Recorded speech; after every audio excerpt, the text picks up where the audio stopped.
আজকে আপনারা শিখামু কেমনে বিয়ের তত্ত্ব বানাইতে লাগে, যাতে আপনাদের আর কোনোদিন কেউর থেকে টাকা দিয়ে সেরা তত্ত্ব না বানাইতে লাগে, নিজেই বাড়িতে একা একা বানিয়ে নিতে পারেন। তো দেখে নেন কেমনে বানাইতে লাগে।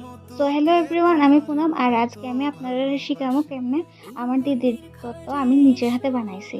প্রথমেই আমি আর আমার দিদি বইয়া গেছি একা তত্ত্ব নিয়ে। ফার্স্টলি আপনারা তত্ত্বর যে ডালাটি থাকে ওইটি দোকান থেকে কিনতে লাগবো। আপনাদের যতগুলি তত্ত্বর জিনিস থাকবো ততগুলি আপনারা বিভিন্ন ডিজাইনের নিয়ে নেবেন তত্ত্বের ডালাগুলো।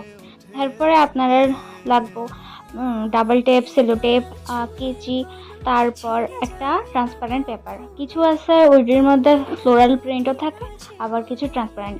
আমার কাছে লাগে যে ফ্লোরাল প্রিন্টের থেকে যেটি একদম ট্রান্সপারেন্ট হোয়াইট থাকে ওইগুলি নেওয়া বেটার।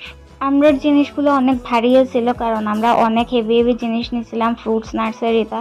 তো আমরা দুজন এটারে কন্ট্রোল করতে পারতেছিলাম না। তো এরপরে আমি আমার মাসিরে ডাকতে, যাতে মাসিটার ধরে, আর আমি উপরে দিয়ে সেরে ট্রান্সপারেন্ট পেপারটারে ভালোভাবে একদম ক্লিয়ারলি টান টান করে সেরা লাগাইতে পারি। হ্যাঁ, আপনারা যদি নিজেরা তত্ত্ব বানান তাহলে চেষ্টা করবেন যাতে ভার্টিক্যালি আপনারা জিনিসগুলি বোয়ান।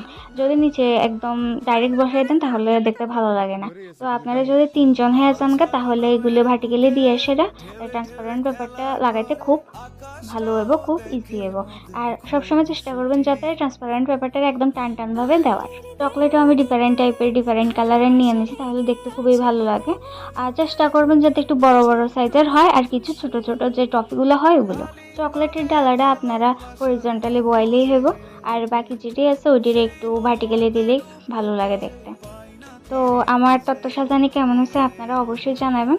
আর যদি আপনারা নিজেরাও ট্রাই করে থাকেন আমারে ফটো দিয়ে কমেন্ট করবেন। আজকের জন্য এতটুকুই, আরও নিত্য নতুন ভিডিও নিয়ে আপনাদের কাছে ততক্ষণের লগে বাই বাই, লাভ ইউ। ভালো থাকবেন, সুস্থ থাকবেন, টাটা।